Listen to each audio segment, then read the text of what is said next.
ಯೇಸು ಕ್ರಿಸ್ತನ ನಾಮದಲ್ಲಿ ನಿಮಗೆ ವಂದನೆ ತಿಳಿಪಡಿಸಿಕೊಳ್ಳುತ್ತೇನೆ. ಈ ವಿಡಿಯೋ ಮುಖಾಂತರ ನಿಮ್ಮನ್ನು ಸಂಧಿಸುವುದರಲ್ಲಿ ನಾನು ತುಂಬ ಸಂತೋಷವಾಗಿದ್ದೇನೆ. ಅನೇಕ ದಿನಗಳ ನಂತರ ನಮ್ಮ ಕನ್ನಡದಲ್ಲಿ ಮತ್ತೆ ವಿಡಿಯೋ ಮಾಡೋದಕ್ಕೆ ದೇವರು ಸಹಾಯ ಮಾಡಿದ್ದಾರೆ. ಆತನ ಒಂದು ಶಬ್ದವನ್ನು ನಿಮ್ಮೊಂದಿಗೆ ಹಂಚಿಕೊಳ್ಳೋದಕ್ಕೆ ದೇವರು ಸಹಾಯ ಮಾಡಿದ್ದಾರೆ. ಈ ವಿಡಿಯೋ ಮುಖಾಂತರ ನಿಜವಾಗಲೂ ದೇವರಾತ್ಮ ನಿಮ್ಮೊಂದಿಗೆ ಮಾತನಾಡ್ತಾರೆ ಎಂಬುದಾಗಿ ನಂಬುತ್ತೇನೆ.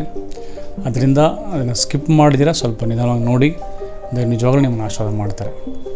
ಈ ದಿನ ನಮ್ಮ ಧ್ಯಾನಕ್ಕೋಸ್ಕರ ನಾವು ಯೆಶಾಯ 59 2ನೇ ವಾಕ್ಯವನ್ನು ತರೋಣ. ನಾನು ನಿಮಗೋಸ್ಕರ ಓದ್ತೇನೆ, ನೀವೆಲ್ಲ ನೋಡ್ಕೊಳ್ಳಿ. ಆದರೆ ನಿಮ್ಮ ಅಪರಾಧಗಳೇ ನಿಮ್ಮ ದೇವರಿಂದ ನಿಮ್ಮನ್ನು ಅಗಲಿಸುತ್ತಾ ಬಂದಿವೆ.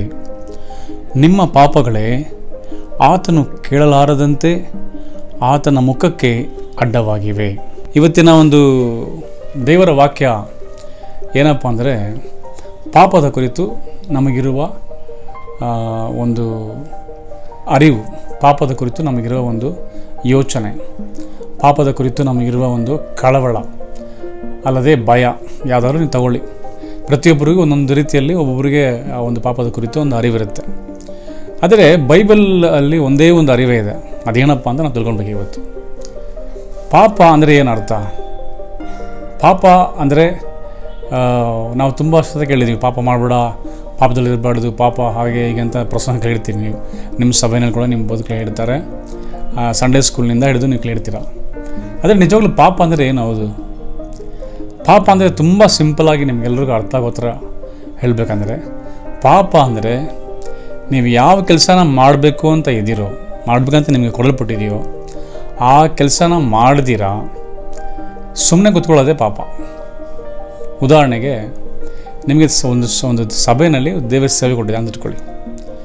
ಆ ಸೇವೆಯನ್ನು ದೇವರು ಕೊಟ್ಟಿದ್ದಾರೆ, ಇದು ನನ್ನ ಸೇವೆ, ಇದನ್ನು ನೀನು ಮಾಡಬೇಕು ಅಂತ ಕೊಟ್ಟಿರ್ತಾರೆ.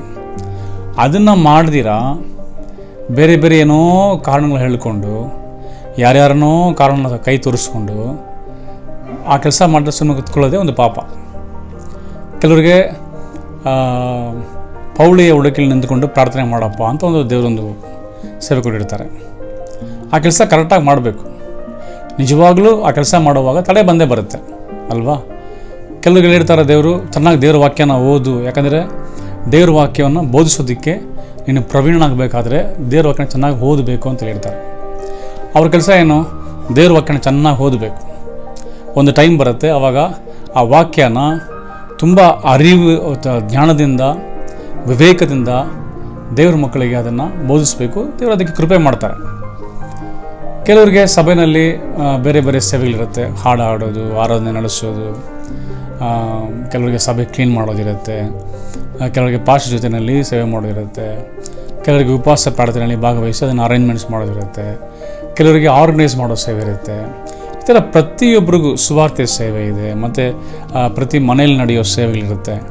ಈ ಥರ ಎಲ್ಲ ಪ್ರತಿಯೊಂದು ಸೇವೆಯಲ್ಲೂ ಕೂಡ ದೇವರು ನಮ್ಮನ್ನ ಇಟ್ಟಿರ್ತಾರೆ. ನಾವು ಯಾವತ್ತು ರಕ್ಷಣೆ ಹೊಂದ್ತೀವೋ ಆ ರಕ್ಷಣೆ ಹೊಂದಿದ ತಕ್ಷಣ ದೇವರು ನಮಗೆ ದರ್ಶನ ಕೊಟ್ಟು, ಅಭಿಷೇಕ ಕೊಟ್ಟು ನಮ್ಮನ್ನ ಕರೆದು ನಮ್ಮನ್ನ ಇಡ್ತಾರೆ. ಆದರೆ ನಮ್ಮ ವೈಯಕ್ತಿಕ ಒಂದು ಅಂಡರ್ಸ್ಟ್ಯಾಂಡಿಂಗ್ ಇಲ್ದಿರ, ಒಬ್ರಿಗೊಬ್ರ ಜೊತೆ ನಾವು ಸಹಿಸ್ಕೊಂಡು ಹೋಗ್ದಿರ, ಯಾವುದೋ ಚಿಕ್ಕ ಚಿಕ್ಕ ವಿಷಯಕ್ಕೋಸ್ಕರ, ಅನ್ನೆಸೆಸರಿ ವಿಷಯಕ್ಕೋಸ್ಕರ ಮನಸ್ತಾಪ ಮಾಡಿಕೊಂಡು, ಜಗಳ ಮಾಡಿಕೊಂಡು ಅದನ್ನು ಮಾಡಿದ್ರೆ ಬಿಟ್ಬಿಡ್ತೀವಿ. ಅದೇ ಪಾಪ. ಪಾಪ ಅಂದರೆ ನಾವು ಅಂದ್ಕೊಂಡಿರೋದು ಮಾತ್ರ ಪಾಪ ಅಲ್ಲ. ನ್ಯಾಚುರಲ್ ನಾವೇನು ಅಂದ್ಕೊಳ್ತೀವಿ ಪಾಪ ಅಂದರೆ, ಒಂದು ಸಿಗರೇಟ್ ಕುಡಿಯೋದು ಪಾಪ, ಒಂದು ಡ್ರಿಂಕ್ಸ್ ಕುಡಿಯೋದು ಪಾಪ, ಒಂದು ಸಿನಿಮಾ ನೋಡೋದು ಪಾಪ, ಮತ್ತು ಇನ್ನು ತುಂಬ ವಿಷಯ ಇದೆ ಅಲ್ವಾ? ಇದು ಪಾಪ, ಅದು ಪಾಪ, ಈ ಥರ ಮಾಡೋದು ಪಾಪ, ಆ ಥರ ಮಾಡೋದು ಪಾಪ, ಅದೆಲ್ಲ ತುಂಬ ವಿಷಯ ಇದೆ. ಆದರೆ ಇದೆಲ್ಲ ಪಾಪನೇ ಇಲ್ಲ ಅಂತ ಹೇಳಲ್ಲ. ಆದರೆ ಇದೆಲ್ಲ ಪಾಪ. ಇದೆಲ್ಲದಕ್ಕಿಂತ ಮುಖ್ಯವಾಗಿರೋ ಪಾಪ ಯಾವುದಪ್ಪ ಅಂದರೆ, ದೇವ್ರು ನಮಗೆ ಕೊಟ್ಟಿರೋ ಕೆಲಸನ ನಾವು ಬಿಟ್ಬಿಟ್ಟು ಆ ಕೆಲಸನ ಮಾಡ್ದಿರ ಕಾರಣ ಹೇಳ್ಕೊಂಡು ಸುಮ್ಮನೆ ಇರೋದೇ ದೊಡ್ಡ ಪಾಪ. ಈ ಪಾಪದಿಂದ ನಮ್ಮ ಜೀವನದಲ್ಲಿ ನಾವು ದೇವರು ನಮಗೋಸ್ಕರ ಇಟ್ಟಿರುವ ಎಲ್ಲ ಆಶೀರ್ವಾದನ ಕಳ್ಕೊಂಡ್ಬಿಡ್ತೀವಿ. ದೇವರು ಯಾವ್ಯಾವ ಆಶೀರ್ವಾದ ಇಟ್ಟು ನಮಗೆ ಇಟ್ಟಿಲ್ಲ ನಮ್ಮ ಜೀವನದಲ್ಲಿ, ಆತ್ಮೀಕ ರೀತಿಯಲ್ಲಾಗಲಿ, ಲೌಕಿಕ ರೀತಿಯಲ್ಲಾಗಲಿ, ಮತ್ತು ಫೈನಾನ್ಷಿಯಲಿ ಆಗಲಿ, ಯಾವುದ್ರಲ್ಲೂ ನಾವು ಬೆಳೆಯೋಕ್ಕಾಗದಿರೋ ಥರ, ಆರ್ಥಿಕದಲ್ಲೂ ಚೆನ್ನಾಗಿ ಬೆಳೆಯೋಕ್ಕಾಗಲ್ಲ ನಮ್ಮ ಕೈನಲ್ಲಿ. ಯಾವಾಗಲೂ ನಾವು ಸಭೆ ಹೋಗ್ತೀವಿ, ಬರ್ತೀವಿ, ಪ್ರಾರ್ಥನೆ ಮಾಡ್ತೀವಿ, ಭಾಗವಹಿಸ್ತೀವಿ, ಎಲ್ಲ ಮಾಡ್ತೀವಿ. ಆದರೆ ಯಾವುದೂ ನಾವು ಆಶ್ರಯದಲ್ಲಿ ಸೇರ್ಪಡೋದಕ್ಕೆ ಸಾಧ್ಯ ಇಲ್ಲ. ಕಾರಣ ಏನಂತ ಹೇಳಿದ್ರೆ, ದೇವರು ನಮಗೆ ಕೊಟ್ಟಿರೋ ಆ ಕೆಲಸನ ನಾವು ಕರೆಕ್ಟಾಗಿ ಮಾಡ್ತಾಯಿಲ್ಲ. ದೇವ್ರು ನಮಗೆ ಹೇಳಿರೋ ಆ ಗುರಿನ ನಾವು ಮಾಡ್ದಿರಾ ಬೇರೆ ಏನೋ ಒಂದು ಯೋಚನೆ ಕೂತ್ಕೊಂಡಿದ್ದೀವಿ. ಇದೇ ಪಾಪ. ತುಂಬ ಸಿಂಪಲಾಗಿ ಹೇಳ್ತೀನಿ ಅಂದ್ಬಿಟ್ಟು ದೊಡ್ಡದಾಗಿ ಹೇಳ್ಬಿಟ್ಟೆ ನಿಮಗೆ. ಆದರೆ ಇದು ಪಾಪ ಇದೇನೆ. ಇವಾಗ ನಾವು ಓದಿರೋ ವಾಕ್ಯ ಪ್ರಕಾರ ಯೆಶಾಯ 59:2 ದೇವ್ರು ಹೇಳ್ತಾರೆ, ನೀವು ನನಗೆ ಸಹಾಯ ಮಾಡಿಲ್ಲ ರಕ್ಷಣೆ ಮಾಡಿಲ್ಲ ಅಂತ ನೀವು ಪ್ರೇಯರ್ ಮಾಡ್ತೀರಲ್ಲಪ್ಪ, ನನಗೆ ದೇವ್ರು ಯಾಕೆ ನಾನು ಕೈ ಬಿಟ್ಟಿದ್ದಾರೆ, ಯಾಕೆ ನನಗೆ ಸಹಾಯ ಮಾಡ್ತಾ ಇಲ್ಲ, ಯಾಕೆ ನನಗೇನು ಮಾಡ್ತಾ ಅಂತ ನೀವು ಕ್ವಶನ್ ಕೇಳ್ತಾರಲ್ಲಪ್ಪ. ನಾನು ನಿಮಗೆ ಸಹಾಯ ಮಾಡಿದಿರಾ ಇಲ್ಲ ನಾನು ನಿಮ್ಮನ್ನು ಬಿಟ್ಟು ದೂರನೂ ಹೋಗಿಲ್ಲ. ಆದರೆ ನಿಮ್ಮ ಪಾಪ, ನೀವು ಮಾಡಬೇಕಾಗಿರೋ ಕೆಲಸನ ಬಿಟ್ಟು ಬೇರೆದರಲ್ಲಿ ನೀವು ತೊಡಗಿಸ್ಕೊಳ್ತೀರಲ್ವ, ಆ ಒಂದು ಪಾಪಗಳೇ ಬಂದು ನನಗೂ ನಿಮಗೂ ಒಂದು ಗೋಡೆ ಕಟ್ಬಿಟ್ಟಿದೆ. ನಾನು ನಿಮ್ಮ ಹತ್ರನೂ ಬರ್ದಿರೋ ಥರ, ನೀವು ನನ್ನ ಹತ್ರನೂ ಬರ್ದಿರೋ ಥರ ಗೋಡೆ ಕಟ್ಕೊಂಡ್ಬಿಟ್ಟು ನೀವು ಅಲ್ಲೇ ಇದ್ದೀರಾ, ನನ್ನ ಹತ್ರ ಬರೋಕ್ಕಾಗ್ತೀರಾ, ನಾನಿಲ್ಲೇ ಇದ್ದೀನಿ, ಆದ್ದರಿಂದ ನಿಮ್ಮಿಬ್ಬರಿಗೂ ಒಂದು ಐಕ್ಯತೆಯೇ ಇಲ್ಲ ಅಂತ ದೇವ್ರು ಹೇಳ್ತಾರೆ. ಅವಾಗ ನಮ್ಮನ್ನು ದೇವರನ್ನ ಬಿಟ್ಟು ಅಗಲಿಸೋ ಪಾಪಗಳು ಯಾವುದು? ಇವಾಗ ನಾನು ನಿಮ್ಗೆ ಸಿಂಪಲಾಗಿ ಹೇಳಿದೆ. ಒಂದು ಉದಾಹರಣೆಗೆ ಒಬ್ಬರು ಏನೋ ಒಂದು ಸೇವೆ ಇರ್ತಾರೆ ಅಂದ್ಕೊಳ್ಳಿ, ಸಭೆಯಲ್ಲಿ ಒಂದು ಸೇವೆ ಇರುತ್ತೆ ಅವರಿಗೆ. ಅವರು ಯಾವುದೋ ಒಂದು ಮನುಷ್ಯ ಜೊತೆಯಲ್ಲಿ ಒಂದು ಚಿಕ್ಕ ಮನಸ್ತಾಪದಿಂದ ಆ ಸೇವೆಯನ್ನು ಮಾಡಿದಿರ, ಆ ಮನುಷ್ಯ ಮೇಲೆ ಕೋಪ ಮಾಡ್ಕೊಂಡು ಆಚೆ ಹೋಗ್ತಾರೆ. ಸಭೆಯಲ್ಲಿ ಇಡ್ತಾರೆ, ಆದರೆ ಯಾವುದ್ರಲ್ಲೂ ಭಾಗವಹಿಸಲ್ಲ ಅಂತ ಇಟ್ಕೊಳ್ಳಿ ಉದಾಹರಣೆಗೆ.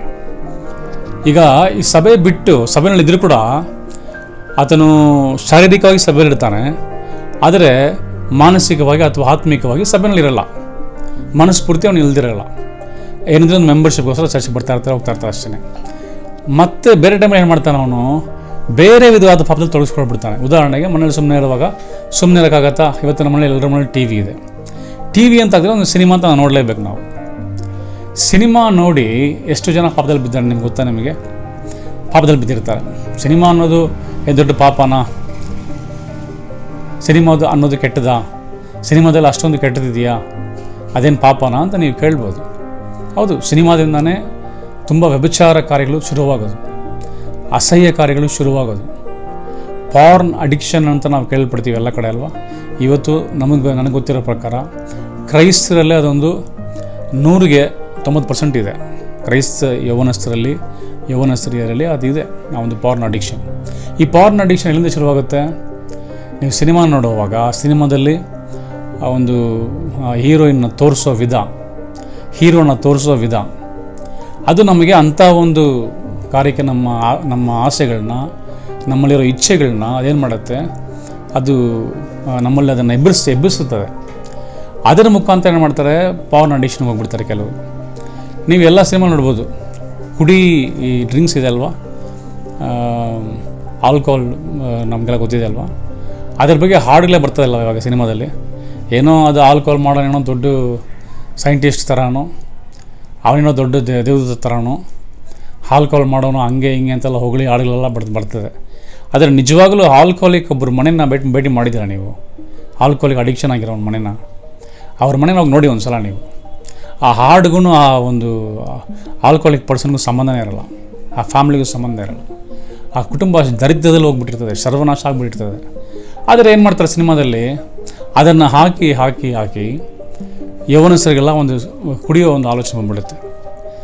ಹುಡುಗಿ ಕೈ ಕೊಟ್ಲಾ, ಕುಡಿಯಪ್ಪ ಅಂತ ಸಿನಿಮಾದಲ್ಲಿ ತೋರಿಸ್ತಾನೆ. ರಿಯಾಲಿಟಿಯಲ್ಲಿ ಏನು ಬರುತ್ತೆ ನಮ್ಮ ಮೈಂಡಲ್ಲಿ, ಮನೆಯಲ್ಲಿ ಹೆಂಡತಿ ಏನಾದ್ರು ಕೋಪ ಮಾಡ್ಕೊಂಡ್ಬಿಡೋಣ ನಿನ್ನ ಮೇಲೆ, ಕುಡಿಯಪ್ಪ ಅಂತ ನಮ್ಮ ಮನಸ್ಸಲ್ಲಿ ಆಟೋಮೆಟಿಕ್ ಬಂದುಬಿಡುತ್ತೆ. ಆಟೋಮೆಟಿಕಾಗಿ ರಹಸ್ಯವಾಗಿ ನಾವು ಮಾಡೋಕ್ಕೆ ಶುರು ಮಾಡಿಬಿಡ್ತೀವಿ. ಆ ಥರ ಕುಡಿತೀವಿ. ಇವಾಗ ಸಭೆನೂ ನಮಗೆ ಒಳ್ಳೆ ಐಕ್ಯತೆ ಇಲ್ಲ, ದೇವರಲ್ಲಿ ನಾವು ಸೇವೆನಲ್ಲೂ ಇಲ್ಲ, ದೇವರನ್ನ ಬಿಟ್ಟು ದೂರ ಹೋಗಿದ್ದೀವಿ. ಆಟೋಮೆಟಿಕಾಗಿ ಏನು ಮಾಡ್ತೀವಿ, ಆ ಪಾಪದಲ್ಲಿ ಬಿದ್ದೋಗ್ಬಿಡ್ತೀವಿ.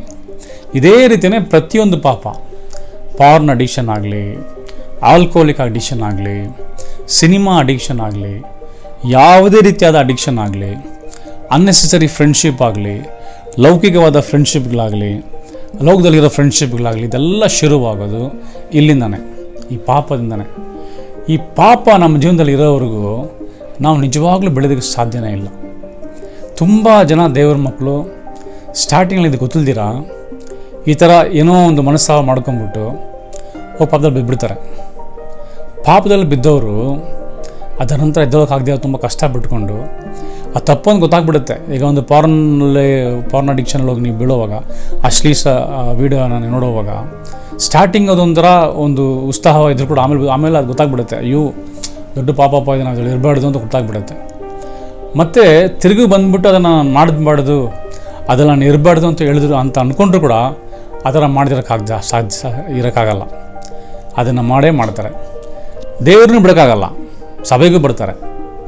ಇನ್ನೊಂದು ಕಡೆ ಸಿನಿಮಾಗೆ ಹೋಗ್ಬಿಟ್ಟು ಏನೋ ಅಡಿಕ್ಷನ್ ಆಗ್ಬಿಡ್ತಾ ಅಂತ ಇಟ್ಕೊಳ್ಳಿ, ಅವರು ಕೂಡ ಈ ಸಿನಿಮಾ ನೋಡಬಾರ್ದು ಹಾಗೆ ಹೇಗೆ ಅಂದ್ಕೊಂಡ್ರು ಕೂಡ ಹೇಗಾದರೂ ಆ ಒಂದು ಮೊಬೈಲ್ನಲ್ಲೋ ಇಲ್ಲ ಒಂದು ಪೋಸ್ಟರ್ನಲ್ಲೋ ಇಲ್ಲ ಹೇಗಾದರೂ ನೋಡಿಬಿಟ್ರೆ ಮತ್ತೆ ಸಿನಿಮಾ ಹೋಗಲೇಬೇಕು, ನಾನು ಇದರಲ್ಲಿ ಇನ್ವಾಲ್ವ್ ಆಗಲೇಬೇಕು, ಆ ಥರ ಹೋಗ್ಬಿಡ್ತಾರೆ. ಡ್ರಿಂಕ್ಸು ಅದೇ ಥರನೇ.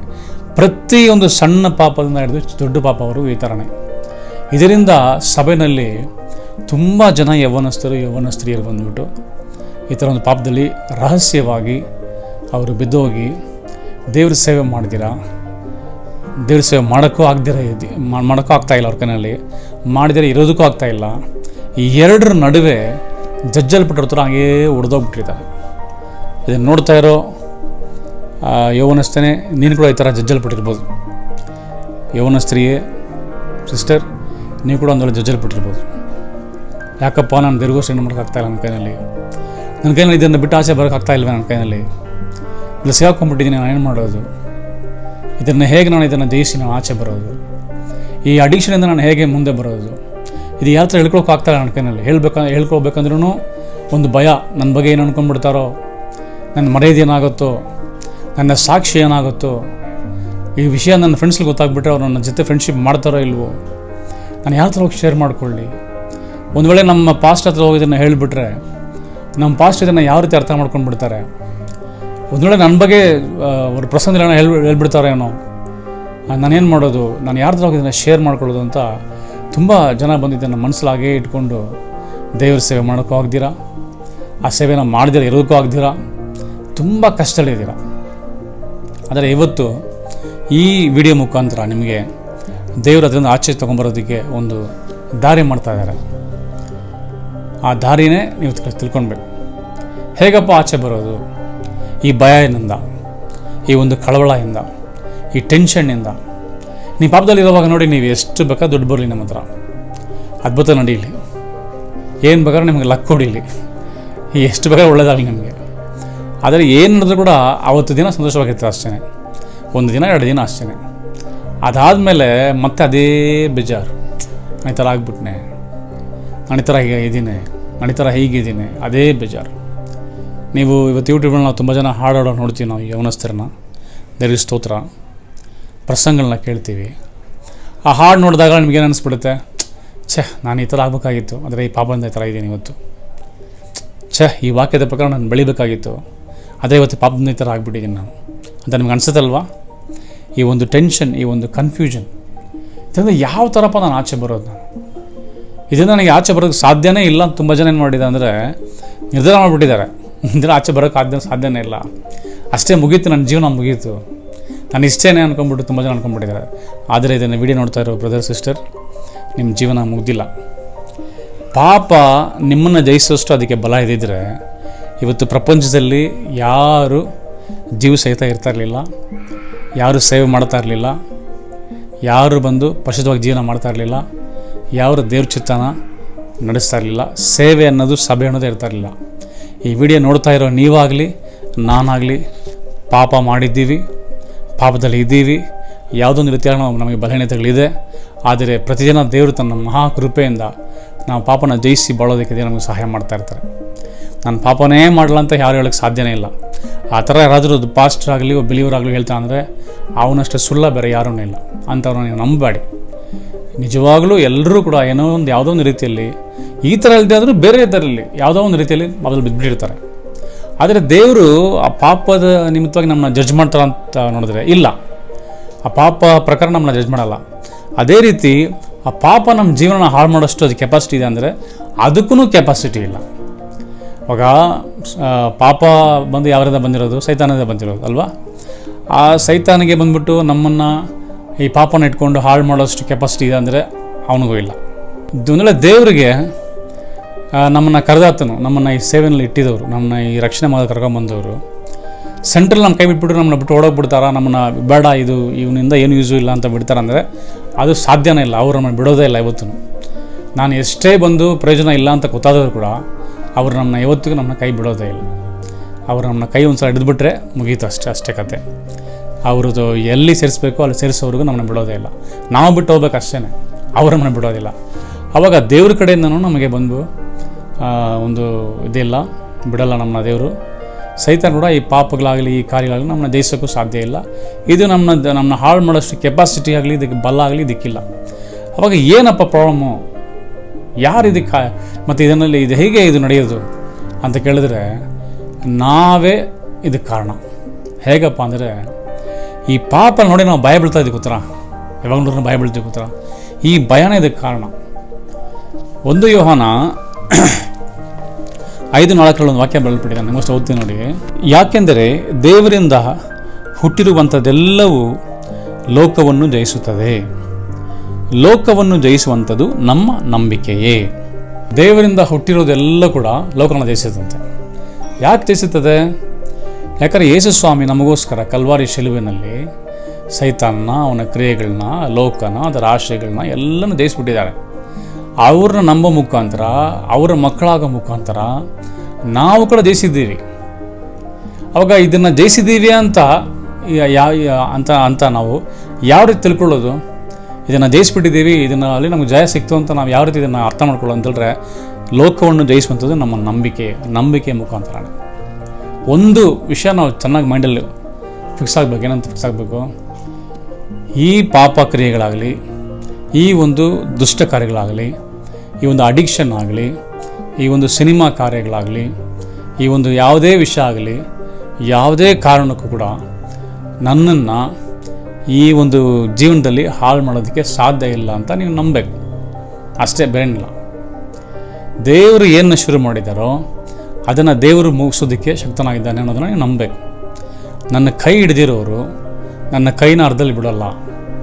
ಅದನ್ನು ದಳ ಸೇರಿಸಿ ನನ್ನ ಮುಖಾಂತರ ದೇವರು ಏನಕ್ಕೋಸ್ಕರ ನನ್ನ ಕರೆದಿದ್ದಾರೋ, ನನ್ನ ಮುಖಾಂತರ ಏನೇನು ಮಾಡಬೇಕಂತ ಇದ್ದಾರೋ ಅದನ್ನು ಮಾಡಿ ಮುಗಿಸೋವರೆಗೂ ಆತನ ನಾನು ಕೈ ಬಿಡುವುದೂ ಇಲ್ಲ, ನನ್ನ ಬಿಟ್ಟು ದೂರ ಹೋಗೋದೂ ಇಲ್ಲ.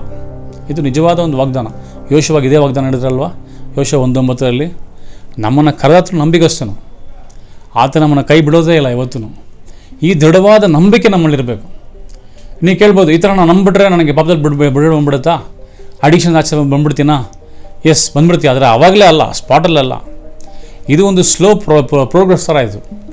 ಪ್ರತಿ ಸಲ ನೀನು ಇದನ್ನು ಹೇಳ್ತಾ ಇರುವಾಗ, ಇದನ್ನು ಇಟ್ಟು ಪ್ರಾರ್ಥನೆ ಮಾಡ್ತಾ ಅರಿಕೆ ಮಾಡ್ತಾ ನಿನ್ನ ಬಾಯಿನಲ್ಲಿ ಯಾವಾಗಲೂ ಇದನ್ನು ಮಾತಾಡ್ತಾ ಇರುವಾಗ ನಿಧಾನವಾಗಿ ನಿನ್ನಲ್ಲಿರೋ ಅಡಿಕ್ಷನ್, ಆ ಒಂದು ಕಾರ್ಯ ಇದಲ್ವ, ಪಾಪದ ಕಾರ್ಯ, ಅದಾಗೇ ನಿನ್ನ ಬಿಟ್ಟು ತೊಲಗ್ತಾ ಇರ್ತದೆ. ನಿನ್ನ ಹಾಗೇ ಬಿಟ್ಟು ನಿನ್ನ ದೂರ ಹೋಗ್ತಾ ಇರ್ತದೆ. ಆಟೋಮೆಟಿಕ್ಕಾಗಿ ಅಶ್ಲೀಲ ವಿಡಿಯೋ ನೋಡೋದಕ್ಕೆ ಇಂಟ್ರೆಸ್ಟ್ ಬರೋಲ್ಲ ನನಗೆ. ಆಟೋಮೆಟಿಕ್ಕಾಗಿ ಸಿನಿಮಾ ಬಗ್ಗೆ ಇಂಟ್ರೆಸ್ಟ್ ಬರೋಲ್ಲ. ಆಟೋಮೆಟಿಕ್ಕಾಗಿ ಈ ರಹಸ್ಯವಾಗಿ ಹೋಗಿ ಡ್ರಿಂಕ್ಸ್ ಮಾಡೋದು, ರಹಸ್ಯವಾಗಿ ಫ್ರೆಂಡ್ಸ್ ಜೊತೆ ಹೋಗಿ ಪಾರ್ಟಿ ಮಾಡೋದು, ದೇವರಿಗೆ ಇಷ್ಟ ಇರೋ ಕಾರ್ಯಗಳನ್ನ ಮಾಡೋದು, ಇದನ್ನ ಮೇಲೆ ನಿನಗೆ ಇಂಟ್ರೆಸ್ಟ್ ಬರೋಲ್ಲ. ಈ ಇಂಟ್ರೆಸ್ಟ್ ಯಾವಾಗ ನಿನಗೆ ಬರಲ್ವೋ ಅರ್ಥ ಮಾಡ್ಕೊಳ್ಬೇಕು, ದೇವರ ಒಂದು ಕಾರ್ಯ ನಿನ್ನಲ್ಲಿ ಶುರು ಆಗಿಬಿಟ್ಟಿದೆ, ನಡೀತಾ ಇದೆ ಅಂತ. ಆವಾಗ ನಾವು ಬಿಡುದಲೆ ಮಾಡಬೇಕು, ಮತ್ತೆ ಹೋರಾಡೋದಕ್ಕೆ ಶುರು ಮಾಡಬೇಕು. ಅದೇ ಥರನೇ ಹೇಳಬೇಕು, ನನ್ನ ನಂಬಿಕೆ ಈ ಲೋಕನ ಜಯಿಸಿದೆ, ನಾನು ನಂಬ್ತೀನಿ, ಲೋಕನ ಜಯಿಸಿದೆ ಅಂತ ನಾನು ನಂಬ್ತೀನಿ. ಯೇಸು ಸ್ವಾಮಿ ಎಲ್ಲನ ಮುಗಿಸ್ಬಿಟ್ರು, ಹೊಸದಾಗಿ ಯಾವುದೂ ಇಲ್ಲ. ನಾನು ಇದನ್ನು ನಂಬ್ತೀನಿ, ನಾನು ಇದನ್ನು ಪರಿಪೂರ್ಣವಾಗಿ ನಂಬ್ತೀನಿ. ದೇವರು ನನ್ನ ಯಾವುದಕ್ಕೋಸ್ಕರ ಕರೆದಿದ್ದಾರೋ ಆ ಒಂದು ಕಾರ್ಯನ ಸಫಲ ಮಾಡೋದಕ್ಕೆ ಆತನ ಸಾಧ್ಯ ಇದ್ದಾರೆ ಅಂತ ನಾನು ನಂಬ್ತೀನಿ. ಯಾವುದೇ ಕಾರಣಕ್ಕೂ ಅರ್ಧದಲ್ಲಿ ನನ್ನ ದೇವರು ಕೈ ಬಿಡಲ್ಲ. ಮನುಷ್ಯರು ಬಿಡ್ತಾರೆ, ಸೈತಾನನ ಅರ್ಧದಲ್ಲಿ ನನ್ನ ಹಾಳು ಮಾಡ್ತಾನೆ, ಆದರೆ ಒಳ್ಳೆ ಸಮರ್ಯನಾಗಿರುವ ನನ್ನ ಯೇಸು ಸ್ವಾಮಿ ನನ್ನನ್ನು ಬಿಡಲ್ಲ ಅನ್ನೋದನ್ನು ನೀವು ದೃಢವಾಗಿ ನಂಬಿ ಅದನ್ನು ಪ್ರಾರ್ಥನೆ ಮೂಲಕವಾಗಲೂ ಅಥವಾ ಅರಿಕೆ ಮೂಲಕವಾಗಲೂ ನಂಬಿಕೆ ಮೂಲಕ ನೀವು ಮಾಡ್ತಾ ಇರುವಾಗ ನಿಧಾನವಾಗಿ ಸ್ವಲ್ಪನೇ ಬಿಟ್ಟು ನೀವೊಂದು 3 ತಿಂಗಳಿಗೆ ಒಂದು ಚೇಂಜಸ್ ನಿಮ್ಗೆ ಬಂದ್ಬಿಡುತ್ತೆ. ನೋಡ್ಬೋದು ನೀವು ಅದನ್ನು, ಒಂದು 3 ತಿಂಗಳು ಒಂದು ಹೊಸ ಚೇಂಜಸ್ ನಿಮ್ಮ ಜೀವನದಲ್ಲಿ ಬಂದ್ಬಿಡುತ್ತೆ.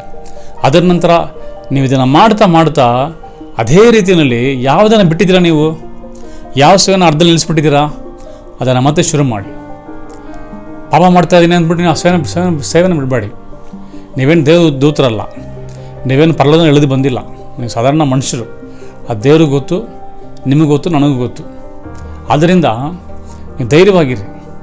ನೀವೇನು ಮಾಡಿ, ಏನು ಸೇವೆ ಇದೆ ನಿಮ್ಮ ಹತ್ರ, ಯಾವ ಸೇವೆನ ನೀವು ನಡೆಸ್ತಾ ಇದ್ದೀರೋ ನಿಮ್ಗೇನು ಸೇವೆ ಕೊಡಲ್ಪಟ್ಟಿತ್ತೋ ದೇವ್ರು ಕೊಟ್ಟಿದ್ದಾರೋ ನಿಮ್ಮ ಸಭೆನಲ್ಲಾಗಲಿ ಪರ್ಸನಲ್ ಆಗಲಿ ದೇವ್ರು ನಿಮ್ಗೆ ಕೊಟ್ಟಿರೋ ಸೇವೆನ ಮತ್ತೆ ಶುರು ಮಾಡಿ.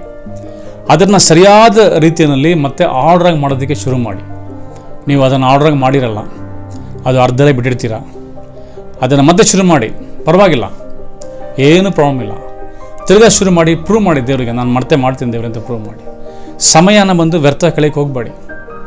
ಸಮಯನ ಬಂದುಬಿಟ್ಟು ಇವತ್ತು ನೀವು ಒಂದು ಮೊಬೈಲ್ ತೊಗೊಂಡು ಕುತ್ಕೊಂಡ್ಬಿಟ್ರೆ ನಿಮಗೆ ಎಷ್ಟೋ ವೀಡಿಯೋಗಳು ಬರ್ತಾ ಇರ್ತದೆ ಅಲ್ವಾ. ಉದಾಹರಣೆಗೆ ನೀವು ಒಂದು ಅಶ್ಲೀಲ ವೀಡಿಯೋಗೆ ಅಡಿಕ್ಟ್ ಆಗಿಬಿಡಿದೆ ಅಂತ ಇಟ್ಕೊಳ್ಳಿ, ಪಾರ್ನ್ ಅಡಿಕ್ಷನಲ್ಲಿ ಇದೆ ಅಂತ ಇಟ್ಕೊಳ್ಳಿ. ಒಂದು ಉದಾಹರಣೆಗೆ ನೀವು ಯೂಟ್ಯೂಬ್ ತೊಗೊಂಬಿಟ್ರೆ ಸಾಕು, ನೀವು ಮತ್ತೆ ಆ ಅಡಿಕ್ಷನ್ ಮತ್ತೆ ಬ್ಯಾಕ್ ಹೋಗೋದಕ್ಕೆ.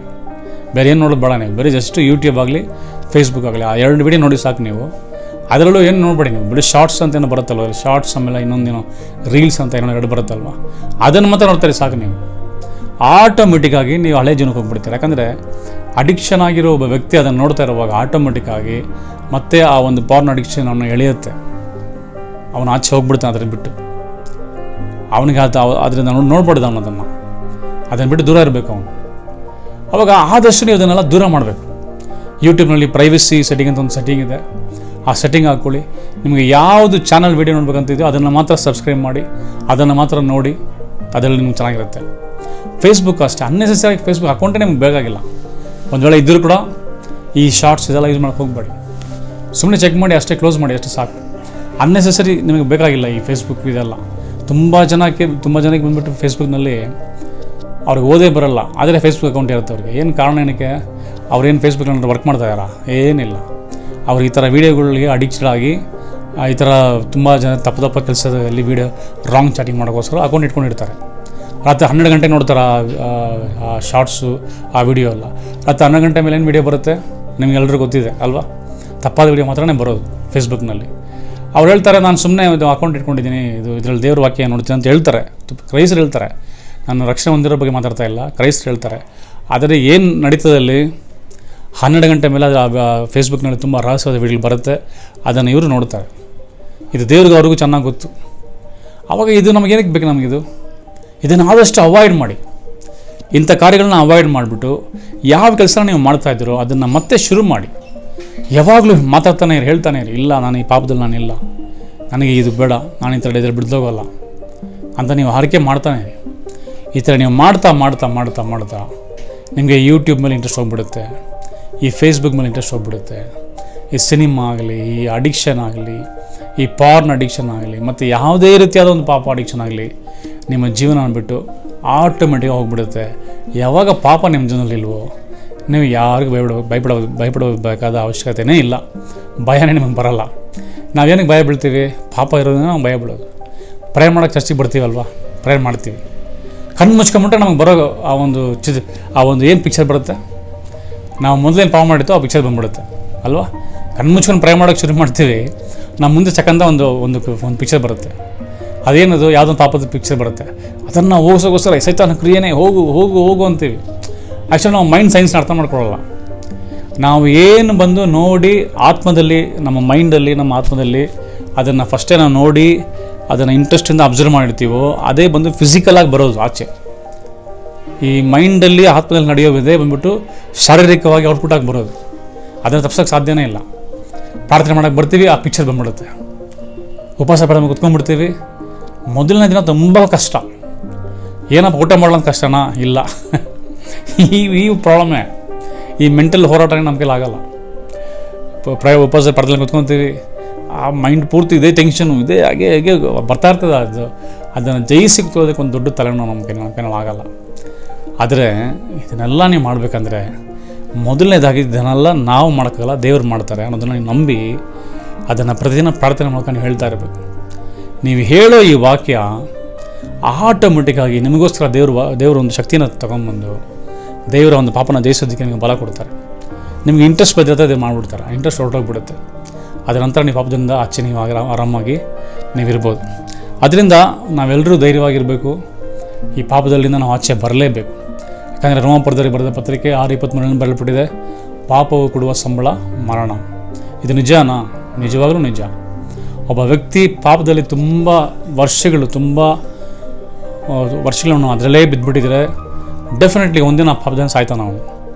ಅವ್ನಿಗೆ ಮರಣ ಬರುತ್ತೆ, ಅದೊಂದು ಬಂದ ಪಾಪದಿಂದನೇ ಬರುತ್ತೆ. ಪಾಪ ಅನ್ನೋದು ತುಂಬ ಆಪತ್ತಾದ ಒಂದು ಕಾರ್ಯ. ಆಪತ್ತಲ್ಲಿ ನಾವು ಯಾರು ಸಿಗಾಕೊಂಬಾರ್ದು. ನಿಮ್ಮ ಜೀವನದಲ್ಲಿ ಒಂದು ವೇಳೆ ಪಾಪ ಇದೆ ಅಂತ ಇಟ್ಕೊಂಡ್ರೆ ಫಸ್ಟ್ ಅದರಿಂದ ಆಚೆ ಬರೋದಕ್ಕೆ ಇವತ್ತು ನೀವು ಪ್ರಯಾಸ ಪಡಿ. ನೀವು ಎಷ್ಟು ಪಾಪದಿಂದ ದೂರ ಬರ್ತೀರೋ ಅಷ್ಟು ತುಂಬ ಒಳ್ಳೆಯದು ನಿಮಗೆ. ಯಾಕಂದರೆ ನಮಗೆ ಈ ಲೋಕದಲ್ಲಿ ನಾವು ನೋಡೋದು ಎಲ್ಲನೂ ಬಂದು ತುಂಬ ಅಶುದ್ಧವಾಗಿರೋದೇ ನೋಡ್ತಾ ಇದ್ವಿ ನಾವು. ಇಲ್ಲಿ ಪ್ರಶುದ್ಧ ಅನ್ನೋದು ಯಾವುದೂ ಇಲ್ಲ. ಸಿನಿಮಾ ಆಗಲಿ, ಸೀರಿಯಲ್ ಆಗಲಿ, ನಾವು ಸಂಧಿಸೋ ಫ್ರೆಂಡ್ಸ್ ಆಗಲಿ, ಎಲ್ಲದರಲ್ಲೂ ಆ ಪಾಪದ ಕಾರ್ಯಗಳೇ ತುಂಬಿದೆ. ಈ ಥರ ಇರುವಾಗ ನಾವು ನಮ್ಮನ್ನು ಆದಷ್ಟು ನಮ್ಮ ಆತ್ಮವನ್ನು ನಾವು ಕಾಪಾಡ್ಕೊಂಡ್ವಿ. ಯೇಸುಸ್ವಾಮಿ ಬರೋ ಒಂದು ಆತನ ಬರವಣಿಗೆ ತುಂಬ ಹತ್ತಿರ ಆಯಿತು. ಅದರಿಂದ ನಾವು ತುಂಬ ನಮ್ಮನ್ನು ಒಪ್ಪಿಸ್ಕೊಟ್ಟು ಕೇರ್ಫುಲ್ಲಾಗಿ ನಮ್ಮಲ್ಲಿ ಒಂದು ಚಿಕ್ಕ ಪಾಪಗಳಿರೋ ಥರ ನಮ್ಮನ್ನು ಕಾಪಾಡ್ಕೊಳ್ಳೋದು ತುಂಬ ಅವಶ್ಯಕತೆಯಾದ ಒಂದು ಕಾರ್ಯ ಆಗಿದೆ. ಯೆರೆಮೀಯ 29:11 ಬರೆಯಲ್ಪಟ್ಟಿದೆ. ನಾನು ನಮಗೋಸ್ಕರ ಇಟ್ಟಿರುವ ಒಂದು ಪ್ಲ್ಯಾನ್ ಬಂದು ಅದು ತುಂಬ ದೊಡ್ಡದು, ತುಂಬ ಸಮಾಧಾನಕರ, ಅದು ತುಂಬ ಆಶೀರ್ವಾದಕರವಾದಂಥ ದೇವರು ಹೇಳ್ತಾರಲ್ವ. ನಿಜವಾಗ್ಲೂ ಆ ವಾಕ್ಯದ ಪ್ರಕಾರ ದೇವರು ನಿಮ್ಮನ್ನು ಆಶೀರ್ವಾದ ಮಾಡ್ತಾರೆ. ನಿಮ್ಮ ಜೀವನದಲ್ಲಿ, ನಮ್ಮೆಲ್ಲರ ಜೀವನದಲ್ಲಿ ದೇವರು ಇಟ್ಟಿರೋ ಒಂದು ಉದ್ದೇಶ, ಇಟ್ಟಿರೋ ಒಂದು ಪ್ಲ್ಯಾನ್ ತುಂಬ ದೊಡ್ಡದು. ಈ ಚಿಕ್ಕ ಚಿಕ್ಕ ಅಲ್ಪ ಪಾಪಗಳಿಗೋಸ್ಕರ ನಾವು ಅದನ್ನು ಕೆಡಿಸ್ಕೊಳ್ಳೋದು ಬೇಡ. ಈ ಮನುಷ್ಯರ ಕಷ್ಟ ಆಗಲಿ, ನಮ್ಮಲ್ಲಿರೋ ಬಲಹೀನತೆಗಳಾಗಲಿ ಸ್ವಲ್ಪ ದಿನ ಮಾತ್ರನೇ. ಆದರೆ ಪಾಪದಿಂದ ಉಂಟಾಗೋ ಬಲಹೀನತೆ ನಿರಂತರ, ನಾವು ಸಾವವರೆಗೂ ಅದು ನಮ್ಮನ್ನು ಅಳಿಸ್ಬಿಡುತ್ತೆ. ಇದು ಸ್ವಲ್ಪ ದಿನ ಮಾತ್ರ. ಸ್ವಲ್ಪ ದಿನ ಕಷ್ಟ ಬರುತ್ತೆ, ಹೋಗುತ್ತೆ. ಸ್ವಲ್ಪ ದಿನ ಈ ಮನುಷ್ಯರು ಬರ್ತಾರೆ, ಹೋಗ್ತಾ ಇರ್ತಾರೆ. ಆದರೆ ನಿರಂತರವಾಗಿ ನಮಗೆ ದೇವ್ರ ಕೃಪೆ ನಮ್ಮನ್ನು ಜೊತೆ ಇದ್ದು ನಮ್ಮನ್ನು ನಡೆಸುತ್ತೆ ಅನ್ನೋದನ್ನು ನೀವು ಮರಿಬಾರ್ದು. ಆದ್ದರಿಂದ ನೀವು ಪಾಪನ ಬಿಟ್ಟು ಆಚೆ ಬರೋದಕ್ಕೆ ಪ್ರಯಾಸ ಪಡಿ. ಪ್ರತಿದಿನ ಈ ವಾಕ್ಯ ಇಟ್ಕೊಂಡು, ಇನ್ನೂ ಅನೇಕ ವಾಕ್ಯಗಳಿದೆ, ಹೊತ್ಕೊಂಡು ಚೆನ್ನಾಗಿ ನೀವು ಅದನ್ನು ಧ್ಯಾನ ಮಾಡಿ ಆ ವಾಕ್ಯನ ಬರೆದಿಟ್ಕೊಂಡ್ಬಿಟ್ಟು ಒಂದು ದಿನಕ್ಕೆ ಅಟ್ಲೀಸ್ಟ್ ಒಂದು ಅರ್ಧ ಗಂಟೆ ಆದರೂ ಒಂದು ರೂಮಲ್ಲಿ ಆ ವಾಕ್ಯಗಳನ್ನ ಹೇಳಿ ಅಡುಗೆ ಮಾಡಿ ಹೇಳ್ತಾಯಿರಿ. ಈ ವಾಕ್ಯ ಹೇಳೋ ಪ್ರಕಾರ ನಾನು ಪಾಪಿ ಅಲ್ಲ, ನಾನು ಪಾಪದಲ್ಲಿ ಬೀಳಲ್ಲ, ನನಗೆ ಅಡಿಕ್ಷನ್ ಇಲ್ಲ ಅಂತ ಹೇಳ್ತಾಯಿರಿ. ನೀವು ಹೇಳಿದ್ರು ಕೂಡ ನೆಕ್ಸ್ಟ್ ಡೇ ಮತ್ತೆ ತಿರ್ಗಾ ನಿಮಗೆ ಟೆಂಪ್ಟೇಷನ್ ಬರುತ್ತೆ. ಬಿದ್ದೋಗ್ಬೇಡಿ. It's a natural. ಯಾಕಂದರೆ ನಾವು ಅದರೊಳಗೆ ಇದ್ಬಿಟ್ಟಿದ್ದೀವಿ, ಅದರಲ್ಲಿ ಸೇರಿಬಿಟ್ಟಿದ್ದೀವಿ. ಸಡನ್ನಾಗಿ ಎಲ್ಲ ಬಿಟ್ಬಿಡ್ಬೇಕು ಆಗಬೇಕಂತ ಒಂದು ಮ್ಯಾಜಿಕ್ ನಡೆಯಲ್ಲ. ನಿಧಾನವಾಗಿ ನಡೆಯುತ್ತೆ. ಸ್ಟೆಪ್ ಬೈ ಸ್ಟೆಪ್ ಆ ಪ್ರೋಗ್ರೆಸ್ ನಡೆಯೋದು. ಆಗ ಸ್ಟೆಪ್ಪಿಗೆ ಒಪ್ಪಿಸ್ಕೊಡ್ತಾ ಬನ್ನಿ. ನೋಡಿ, ಒಂದು 3 ತಿಂಗಳಲ್ಲಿ ಒಂದು 3 ತಿಂಗಳು ಬೇಡ, ನಮಗೆ 1 ತಿಂಗಳು ಕರೆಕ್ಟಾಗಿ ಮಾಡಿಬಿಟ್ರೆ ದೊಡ್ಡ ಚೇಂಜ್ ನೋಡ್ಬೋದು. 3 ತಿಂಗಳು ಒಂದು ಮೆಗಾ ಚೇಂಜ್ ನೋಡ್ಬೋದು ನೀವು. 6 ತಿಂಗಳಿಗೆ ಒಂದು ದೊಡ್ಡ ರಿಲೀಫ್ ನೋಡ್ಬೋದು ನೀವು. ಇದರಿಂದ ನೀವು ಆಚೆ ಬಂದ್ರೇ ಸೇವೆಯಲ್ಲಿ ತುಂಬ ಸಕ್ಸಸ್ಫುಲ್ಲಾಗಿ ನಿಲ್ಬೋದು ನೀವು.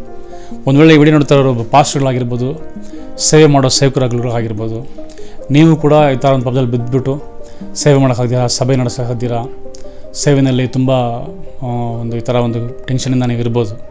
ಸಭೆ ಬೆಳೆದಿರೋದಕ್ಕೆ ಕಾರಣ ಇದೆ ಅಂತ ನೀವು ಒಂದು ಬೇಜಾರಲ್ಲಿರ್ಬೋದು. ಆದರೆ ನಮ್ಮೆಲ್ಲರಿಗೂ ಚೆನ್ನಾಗಿ ದೇವ್ರ ವಾಕ್ಯ ಗೊತ್ತಿದೆ. ದಯವಿಟ್ಟು ನಾನು ಹೇಳ್ತೀನಿ, ಅದ್ರ ಬಗ್ಗೆ ದೊಡ್ಡ ಟೆನ್ಷನ್ ತೊಗೊಂಬೇಡಿ. ನಮ್ಮ ಸೇವೆನ ಹಾಳು ಮಾಡೋಷ್ಟು ಕೆಪಾಸಿಟಿ ಆ ಪಾಪಕ್ಕಿಲ್ಲ. ಅದರ ದರ್ಶನ ಕೆಡಿಸೋಷ್ಟು ಕೆಪಾಸಿಟಿ ಆ ಪಾಪಕ್ಕಿಲ್ಲ. ನಮ್ಮ ಓಟ ನಿಲ್ಲಿಸೋಷ್ಟು ಕೆಪಾಸಿಟಿ ಆ ಪಾಪಕ್ಕಿಲ್ಲ. ಇದೆಲ್ಲ ನಾವು ಮಾಡ್ತಾ ಇರೋದು. ನಾವು ಅದನ್ನು ಮಾಡ್ದಿರ ನಿಲ್ಲಿಸಿ ದೇವ್ರ ಸೇವೆನ ಮಾಡ್ದಿರ ನಮ್ಮಲ್ಲಿ ತಪ್ಪು ಇದು ಬರುತ್ತಲ್ಲ, ಮನವರಿಕೆ. ಆ ಒಂದು ತಪ್ಪು ಮನವರಿಕೆಯಲ್ಲೇ ಆ ಬೇಜಾರನ್ನೆಲ್ಲ ಕೂತ್ಕೊಂಡು ಹಾಗೆ ಸೇವೆ ಮಾಡ್ದಿರ ನಿಂತ್ಕೊಂಡು ಸೇವೆ ಮಾಡಿ ಬೆಳೀತಾ ಇಲ್ಲ. ಅದರಲ್ಲಿ ಒಪ್ಪಿಸ್ಕೊಡಿ, ದೇವ್ರನ್ನ ಆಶೀರ್ವಾದ ಮಾಡ್ತಾರೆ. ಇದರಿಂದ ಆಚೆ ಬರೋದಕ್ಕೆ ನೀವು ಪ್ರಯಾಸ ಪಡಿ. ನಿಜವಾಗಲೂ ನಮ್ಮನ್ನು ಕರೆದಾತನು ನಂಬಿಕಸ್ತನು. ಆತನು ಹೇಗೂ ನಮ್ಮ ಕಾರ್ಯಗಳನ್ನ ನಮ್ಮನ್ನು ಆಶೀರ್ವಾದ ಮಾಡೇ ಮಾಡ್ತಾರೆ. ಆತನು ಏನಕ್ಕೋಸ್ಕರ ನಮ್ಮನ್ನು ಕರೆದಿದ್ದಾಗಿದ್ದಾರೋ ಆ ಕಾರ್ಯನ ಪರಿಪೂರ್ಣವಾಗಿ ನೆರವೇರಿಸ್ತಾರೆ ಅನ್ನೋದರಲ್ಲಿ ನಮಗೆ 100% ನಂಬಿಕೆ ಇರಲಿ. ಆ ನಂಬಿಕೆ ಇವತ್ತು ವ್ಯರ್ಥವಾಗಲ್ಲ. ಒಂದು ನಿಮಿಷ ನಾವು ಪ್ರಾರ್ಥನೆ ಮಾಡೋಣ. ಸ್ವಾಮಿ, ನಿಮಗೆ ಸ್ತೋತ್ರ ಕರ್ತೇನೆ ಅಪ್ಪ. ಇವತ್ತು ಈ ವೇಳೆ ನೋಡ್ತಾ ಇರೋದ್ರಲ್ಲಿ ಕರ್ತೇನೆ, ಅನೇಕರು ಒಂದು ವೇಳೆ ಪಾರ್ಟ್ನರ್ ಅಡಿಕ್ಷನಲ್ಲಿ ಇರ್ಬೋದು, ಇಲ್ಲ ಲವ್ ಮಾಡಿ ತನ್ನ ಶರೀರನೇ ಅವರು ಒಪ್ಪಿಸ್ಕೊಟ್ಟು ಅದರಿಂದ ಕರ್ತನೆ ಅಪ್ಪ ತನ್ನ ಜೀವನ ಹಾಳು ಮಾಡ್ಕೊಂಡಿರ್ಬೋದಪ್ಪ. ಅಯ್ಯೋ, ನನ್ನ ಜೀವನ ಹಾಳಾಗ್ಬಿಡುತ್ತೆ, ನನ್ನ ದೇವರು ಅಂಗೀಕರಿಸ್ಕೊಳ್ತಾರ, ಇನ್ಮೇಲೆ ನನ್ನ ಕೆಡಿಸ್ಬಿಟ್ಟಿದ್ದಾರಲ್ವಾ, ನಾನು ಕೆಟ್ಟೋಗ್ಬಿಟ್ಟಿದ್ದೀನಲ್ವಾ ಅನ್ನೋ ಒಂದು ಮನಸ್ಸು ಅವರಲ್ಲಿ ಇರ್ಬೋದು ಕರ್ತನೆ ಅಪ್ಪ. ಅಪ್ಪ, ನಾನು ಹೇಗೆ ದೇವತೆ ಹೋಗಿ ಪ್ರಾರ್ಥನೆ ಮಾಡಲಿ, ನಾನು ಹೇಗೆ ಹೋಗಿ ಮತ್ತೆ ಸಭೆಯಲ್ಲಿ ನಿಲ್ಲಿ, ನಾನು ಹೇಗೆ ಹೋಗಿ ಮತ್ತೆ ಸೇವೆ ಮಾಡಲಿ ಅನ್ನೋ ಆ ಒಂದು ಕರ್ತನೆ ಅಪ್ಪ ಪಾಪದ ಒಂದು ಅರಿವು ಅವ್ರನ್ನ ಚುಚ್ಚುತ್ತಾ ಇರ್ಬೋದು ಸ್ವಾಮಿ. ಆದರೆ ನಿಮ್ಮ ವಾಕ್ಯ ಹೇಳುತ್ತದೆ, ಎಲ್ಲ ಪಾಪಗಳನ್ನು, ಎಲ್ಲ ಕರ್ತನೆ ಅಪ್ಪ, ಎಲ್ಲ ಕಾರ್ಯಗಳನ್ನು, ತಪ್ಪುಗಳನ್ನು ಕಲ್ವಾರಿ ಶಿಲುಬೆಯಲ್ಲಿ ನೀವು ಒರೆಸ್ಬಿಟ್ಟಿದ್ದೀರಪ್ಪ. ಅದನ್ನು ಏನು ಇಲ್ದಿರ ಮಾಡಿಬಿಟ್ಟಿದ್ದೀರ ಕರ್ತನೆ. ಇದನ್ನು ನಂಬೋ ಮುಖಾಂತರ ನಾವು ಸಹ ಇದರಿಂದ ಆಚೆ ಬರ್ತಾ ಇದ್ದೀವಿ ಕರ್ತನೆ ಅಪ್ಪ. ಈ ದಿನದಲ್ಲಿ ಕರ್ತನೆ ಅಪ್ಪ, ಪ್ರೀತಿಯ ಸಹೋದರರು ಇಂಥ ಒಂದು ಪಾಪದಲ್ಲಿ ಸಿಕ್ಕಿಕೊಂಡಿದ್ದಾರೆ. ದಯವಿಟ್ಟು ಅವ್ರನ್ನ ಆಚೆ ಕರ್ಕೊಂಡು ಬನ್ನಿ ಅಪ್ಪ. ನಿಮ್ಮ ಪರಿಸ್ಥಿತಿಯಲ್ಲಿ ಬೆಳೆಯುವಂಥವ್ರಿಗೆ ಸಹಾಯ ಮಾಡಿ ಅಪ್ಪ. ವಿಶೇಷವಾಗಿ ದೇವರ ಸೇವೆಗೋಸ್ಕರ ಪ್ರಾರ್ಥನೆ ಮಾಡುತ್ತೇನೆ. ಒಂದು ವೇಳೆ ಸೇವಕರು ಕೂಡ ಇದರಲ್ಲಿ ಸಿಕ್ಕಿಕೊಂಡಿರ್ಬೋದಪ್ಪ, ಅವರು ಸಹ ಆಚೆ ಬರುವಂಥವರಿಗೆ ಸಹಾಯ ಮಾಡಿ ನೀವು ಮೇಲಾದ ಕೃಪೆಯನ್ನು ಅವರಿಗೆ ಕೊಟ್ಟು ಇದನ್ನು ಜಯಿಸುವಂತೆ ಅವರಿಗೆ ಅಪ್ಪ ನಿಮ್ಮ ಕೃಪೆಯಿಂದ ಅವ್ರನ್ನ ತುಂಬಿಸಿ ಸ್ವಾಮಿ. ನೀವು ಮಾಡಿದ ಎಂಬುದಾಗಿ ನಂಬುತ್ತೇನೆ ಅಪ್ಪ. ಯೇಸು ಕ್ರಿಸ್ತನ ನಾಮದಲ್ಲಿ ಬೇಡನು ತಂದೆಯೇ, ಆಮೇನ್ ಆಮೇನ್. ಇದೊಂದು ಒಳ್ಳೆಯ ಸಮಯ, ಯಾಕಂದರೆ ದೇಶ ನಿಮ್ಗೆ ಗೊತ್ತಿದೆ, ನಿಮಗೆ ಯಾವ ಥರ ಪರಿಸ್ಥಿತಿ ಇದೆ ಅಂತ. ದೇಶಕ್ಕೆ ಇವತ್ತು ನೀವು ಬೇಕಾಗಿದೆ, ನಿಮ್ಮ ಸೇವೆ ಬೇಕು, ನಿಮ್ಮ ಪ್ರಾರ್ಥನೆ ಬೇಕು.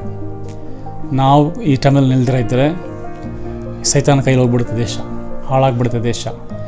ದೇಶದಲ್ಲಿ ಸೇವೆ ಹಾಳಾಗ್ಬಿಡುತ್ತೆ. ಅರ್ಥ ಮಾಡ್ಕೊಳ್ಳಿ, ಒಪ್ಪಿಸ್ಕೊಡಿ ನಿಮ್ಮನ್ನು. ಯೌವನ ಸ್ತ್ರೀ ಬ್ರದರ್ ಸಿಸ್ಟರ್, ನಿಮ್ಮ ಜೀವನ ತುಂಬ ಇಂಪಾರ್ಟೆಂಟು.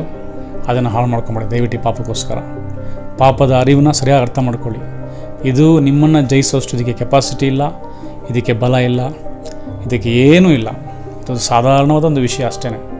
ಆದರೆ ನೀವು ಯಾವ ಥರ ನಂಬ್ತಿರೋ ಅದೇ ನಿಮ್ಮ ಜೀವನದಲ್ಲಿ ರಿಫ್ಲೆಕ್ಟ್ ಆಗೋದು. ಸರಿಯಾಗಿ ನಾವು ನಂಬೋಣ ದೇವರನ್ನ, ಸರಿಯಾದಲ್ಲಿ ನಾವು ಆಚೆ ಬರೋದ್ರಿಂದ ದೇವರ ಆಶೀರ್ವಾದ ಪಡ್ಕೊಳ್ಳೋಣ. ದೇವರನ್ನ ಆಶೀರ್ವಾದ ಮಾಡಲಿ. ಮತ್ತೇನು ವಿಡಿಯೋ ಸಂಸೋಣ. Thank you.